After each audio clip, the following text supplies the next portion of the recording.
Good luck to me. No more spending on raising kids. Let's end our marriage.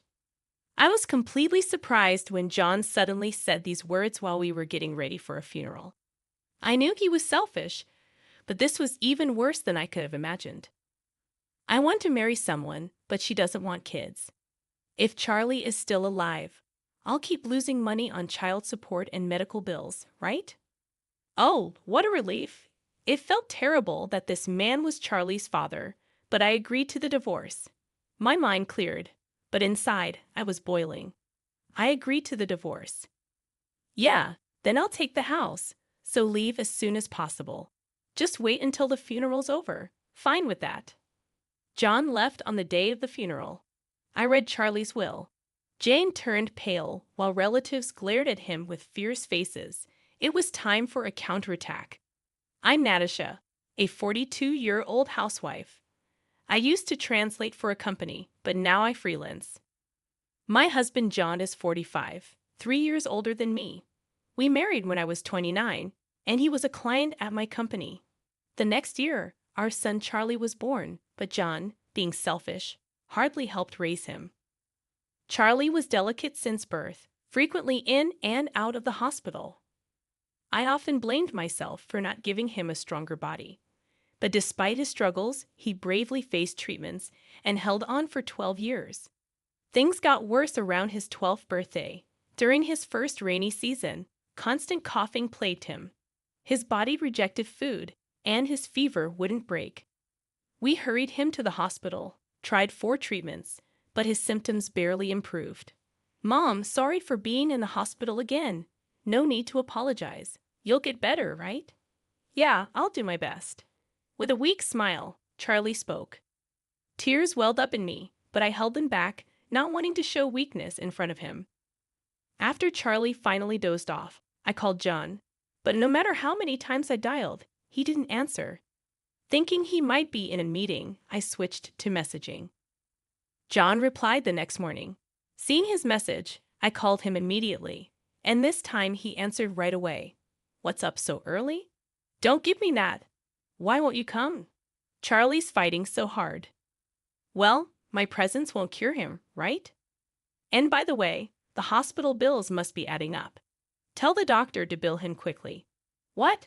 How can you say that? Can't hear you. I'm off to work. Wait. John hung up without listening. He had always been indifferent toward Charlie, but this level of cruelty was new. I gripped my phone, shaking with anger. Even as the rainy season gave way to summer, Charlie's health didn't improve. Doctors doubted he'd make it to winter, so I scaled back my work to be with him as much as I could. Mom, you've been with me all day lately. Is your work okay? It's fine. I'm handling everything from home, so don't worry, if you say so. Charlie didn't seem convinced. He probably thought my work had slowed down because of him. After that chat, to spare him stress, I started bringing my laptop and working right in front of him. Charlie loved books and spent most of his days reading. He also enjoyed studying and would join the hospital school when he felt up to it. I wanted to let him do anything he wished, but John wasn't happy about it. Not only did he avoid visiting Charlie, but he also complained constantly at home. Hey, is that kid still not discharged? Staying in a private room, huh? What a waste of money. How can you say that when your son is fighting so hard? Why don't you visit him for once? I'm busy, okay? You visiting him is enough. John's attitude never changed, and he never visited Charlie in the hospital, despite being his father. I knew Charlie must be lonely, but I understood that forcing John to visit against his will wouldn't help, so I didn't push it further. By now, John often came home late, smelling of alcohol. He claimed it was for client entertaining, but lipstick on laundered shirts and motel receipts hinted at an affair. He had no time for Charlie, but made time for another woman. My love for John had faded, but I hesitated to divorce him, fearing it would upset Charlie. Despite my feelings, I endured it. Meanwhile, Charlie's health deteriorated. Summoned by his doctor, I received shocking news. I'm sorry, but he only has about a month left. What? Doctor, can't you do anything? As tears streamed down my face, The doctor assured me, "We'll do our best until the very end." For the next half month, we continued treatment, consulting with the doctor. However, Charlie's condition continued to weaken. "Am I going to be gone soon?" "What are you saying? There's so much more you want to do, right?" I encouraged him with those words, but privately cried away from his sight. When the doctor finally declared further treatment futile, I decided to bring Charlie home for his final moments. "Are we going home?" "Yes," the doctor said. "A change of scenery for a few days would be good." "Yay." Charlie's weak yet childlike response made me fight back tears. I informed John, but all he said was "etch" and left the house. This man is beyond redemption. I had completely lost hope in him. The discharge was set for the next evening, so I busied myself with preparations and paperwork. While packing Charlie's belongings, he suddenly asked me, "Mom, do you love Dad?" Taken aback by the sudden question, I stopped what I was doing. Charlie continued without waiting for my response. "Dad doesn't seem interested in me or you, so if you don't love Dad, I want you to divorce and live your life." Charlie must have sensed that things weren't going well between John and me, but as a parent, I couldn't let him worry about us until the end. I quickly put on a smile and replied, "What are you talking about? I love your dad, and he cares about us too. He's just too busy to visit, so don't worry, okay?" But okay. Charlie didn't seem convinced, but he dropped the matter. After that, he fell asleep, and I breathed a sigh of relief. 2 days later, Charlie passed away at home with me by his side. John never showed up till the end, and I stayed by Charlie's side, holding his hand. "Charlie, Charlie," I wailed, holding onto his cooling body, reminiscing about every moment since he entered my life. The doctor and a nurse who had been by our side since Charlie's youth joined us in mourning and explained the next steps. One of them handed me a letter from Charlie's bag. "This is from Charlie," he said, "to give it to you if anything happened." I received the letter from Charlie, expressing gratitude to the doctor and the nurse. Alone without John's assistance while Charlie battled his illness, I could only feel thankful for those who supported us during this challenging time. After they departed, I opened the letter beside Charlie. Its contents surprised me. What is this? Charlie's letter not only conveyed his gratitude, but also revealed something startling.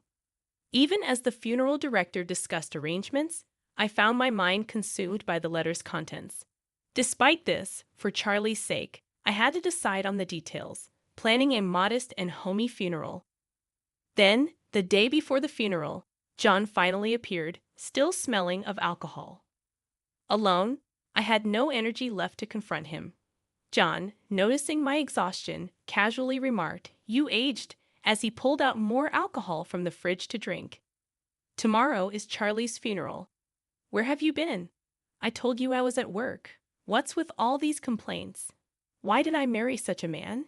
No, without him, I wouldn't have met Charlie." My mind was in turmoil. Charlie is no longer with us. Oh yeah, that's right. His attitude, as if Charlie was some distant relative, filled me with simmering anger. But arguing with him was pointless.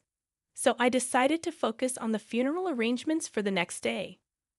Good fortune for me, no more child-rearing expenses. Let's get divorced. What? I couldn't conceal my shock when John suddenly uttered this during the funeral preparations. I knew he was selfish, but this was too much. There's a woman I want to marry, but she doesn't want kids. So with Charlie alive, the child support and medical expenses would drain my money. Ah, what a relief! How terrible I felt the chill run through me that such a man was Charlie's father. As my mind cleared, my anger surged. Fine, I agree to the divorce. All right then, I'll take the house. Get out as soon as you can. Just wait until after the funeral. Is that okay? John left on the date of the funeral. I read Charlie's will. John turned pale, and relatives glared at him with fierce expressions. Now it was time for my counterattack. The will, penned by Charlie, exposed John's affair. Until I read the will at the funeral, John had been playing the role of a grieving father, loudly crying. How could there be such a letter? No, it's not true. It's a prank, right, Natasha? I felt sorry for not visiting because of work, but this is too much. John tried to deny it, appearing pathetic. I silently took out an envelope from my bag and thrust photos in front of John. What? You took pictures? Disturbed by being caught in a photo, like being seen with the woman, arm in arm within this picture. Ah, no. As John stumbled over his words, his face still pale, I smiled sweetly and asked the relatives to pass around a few photos. Whispers of disgust and small cries of shock arose from all around. Despicable, not visiting his frail son, but with this woman in such a scandalous manner. The glares at John intensified, and he slumped down in his seat. I then presented John with the divorce papers. He looked up at me in shock, his voice cracking as if he was about to cry. You didn't pay attention to me because you were always nursing him. It was just a fling. Forgive me, I don't want a divorce. Not paying attention? You're not a child. I repeatedly asked you to help me nurse him, but you always ran away claiming work as an excuse. But nursing is dirty. As soon as John said that, he disappeared from my view, and when I looked down, he was crawling on the floor, with my father-in-law standing over him, breathing heavily. You, what do you mean nursing your own son is dirty? Enough with the jokes. A parent who doesn't care for their child isn't a parent at all. You're the lowest of the low. My in-laws had always adored Charlie. They celebrated every hospital discharge with a meal, bought Charlie his favorite things, and never missed a visit. They had been covering for John, believing his excuses about being busy at work, never imagining their son could be such a disgrace. Tears streamed down their faces as they glared at John, who sat in disbelief, clutching his cheek where he'd been struck. Natasha, I'm so sorry. We had no idea. If we knew he was such a man, we would have encouraged you to divorce him sooner. We are truly sorry. They began to bow deeply, and I hurried to lift them up. It wasn't their fault. Charlie loved his grandparents, and their presence was one reason I hadn't divorced John. You guys are not to blame. Look, Charlie's letter says thank you and stay healthy. Charlie and I both love you very much, Natasha. Thank you, sorry, Charlie. My mother-in-law hugged me, sobbing quietly. My father-in-law was also crying, apologizing to me. John, finally coming to his senses, stood up and pointed at me, yelling, "Don't be ridiculous. She's just an old lady who couldn't even take care of her husband, a failure of a wife." As my father-in-law lunged towards John, I stepped in front of him. John looked at me with a fearful yet defiant glare. What, you got something to say? Not really. This is reality. No one here is on your side. And make sure to pay back the money you've borrowed from many people, haven't you? How do you know about that? At my words, relatives who had lent John money began murmuring after reading Charlie's letter. I had informed the relatives about John's extravagant spending on a woman from a nightclub who enjoyed luxury items and overseas trips. John, funding all of it, could never afford such a lifestyle on his salary alone. Realizing this, I checked if anyone had lent him money, and to my surprise, it wasn't just John's relatives, but mine as well. Under the guise of Charlie's medical expenses, while I had initially informed them just to thank and promise repayment, with the current situation, they realized John had used the money not for Charlie, but for his affair. Don't play games with me. I lent that money thinking it was for Charlie. Give me back my $20,000 right now. Same here, I want my $40,000 back. These words triggered a cascade of demands from various relatives for the money they had lent. John looked around, his face turning paler with each claim. Then he turned to me, smiling weakly. Natasha, we're a couple, right? You'll help me, won't you? What? Are you serious? You didn't help with nursing, didn't contribute to the medical expenses, or even the living expenses, and instead borrowed from everyone for your own selfish needs. Unbelievable. Why would I help you? Don't say things like that with a pathetic voice. John slumped back down, seemingly out of energy to retort. I looked down at him, ready to deliver the final blow, and called to the entrance, "Cheryl, please come in." "Cheryl? Why is she here?" John's face was a picture of sheer panic as he stared at the entrance. The woman named Cheryl walked towards me hesitantly. She looked plain with light makeup, a stark contrast to the woman in the photos. I invited her on Charlie's last day. She was with you, right? I thought it would be nice if she could attend the funeral. I'm sorry about this. Save it. No need for such superficial words. Cheryl closed her mouth tightly at my response, her face as pale as John's. I handed her some documents. I called you here today to sign these. Please read them carefully and sign. $100,000. I can't pay that. It's impossible. It's not for you to decide whether you can pay or not. Cheryl pleaded with me through her eyes, but I wasn't ready to let her off the hook easily. John, trembling, positioned himself between Cheryl and me. What now? It's my fault, so please forgive Cheryl. Demanding $100,000 from her is just too cruel. Why should I? I'm merely asking for compensation for the affair. John raised his eyebrows and let out a heavy sigh, inwardly screaming that I'm the one who wants to sigh. I waited for John's next words. That's because Cheryl is fragile, unlike you. How do you expect her to earn $100,000? How cruel can you be, John? Cheryl clung to John's back, both seemingly lost in each other. The icy stares weren't only from me. The relatives were ready to voice their disapproval. But I decided to add fuel to the fire. Cheryl, your son is hospitalized, right? Son. Cheryl flinched. I continued, he's 12, just like Charlie was, always in the hospital. Your ex-husband took custody, right? Tough with all the hospital and treatment costs, not to mention the bed fees. You must be getting quite a demand for child support, aren't you? How? How do you know that? Cheryl looked at me as if she'd seen a ghost. John was frozen in shock. I pulled out some documents from my bag and handed them to John. He shakily read them, then suddenly pushed Cheryl away. Hey, what's this? Divorced with a kid? You never told me. Didn't you say the money was for your family living far away? I didn't lie. My son. Son is my family. So I've been with a used woman. Where's the true love you were after? My money? You were only after my body. Cheryl threw her shoe at John, enraged. John lunged at her, and they started brawling like children, but fortunately, a security guard intervened. I approached the disheveled pair with a smile. John, please sign the divorce papers and arrange for the alimony. Cheryl, I won't reduce your compensation by a single cent. John, what's your ex-husband said something about your affairs being a sickness that can't be cured.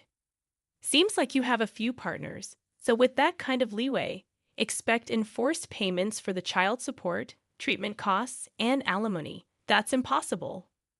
John hung his head, speechless, and Cheryl was led away by security, her shoulders slumped in defeat. I apologized to each relative for the disturbance, and they comforted me, bringing me to tears. After that, my divorce from John was finalized. We also agreed on the amount of alimony he had to pay, just as I had requested. This incident infuriated his parents tremendously. Moreover, the extended family was outraged to discover they had been deceived too. Giving him the cold shoulder, of course, he was asked to return the money he embezzled, and it seems like he borrowed it from some shady sources. To repay the debt, he's been working tirelessly with multiple jobs, but the repayment is so huge that he's rumored to have nothing left for living expenses. Eventually, unable to keep up with the ballooning interest, last month he was taken away by some intimidating guys. His parents don't even intend to file a missing person report, so while I hope he's safe, I can't help but wish he suffers unimaginable pain. As for Cheryl, all the men she dated found out about her affairs and the child she had. Cutting off all financial support at 30, she's considered old for her line of work, struggling to attract clients, and eventually had to turn to her parents. She paid the alimony in one lump sum. However, she's since been sent to work on a farm on some island, with her wages going directly to her parents for debt repayment. As for me, I moved with Charlie's memorial tablet. I bought a house near the ocean, something Charlie always wanted, and now live there alone with the cat he wished for. I look forward to the times when my in-laws visit, and we reminisce about Charlie. Another letter from Charlie arrived for me. In it, he wrote in slightly blurred script about his gratitude. Apologies for leaving for heaven first, and his wish to be my child again in another life. The letter ended with, "Mom, stay true to yourself, stay healthy, and live a long life," inspiring me to live my life for Charlie. Despite the sadness of not seeing my beloved child grow up, I'm living each day to the fullest.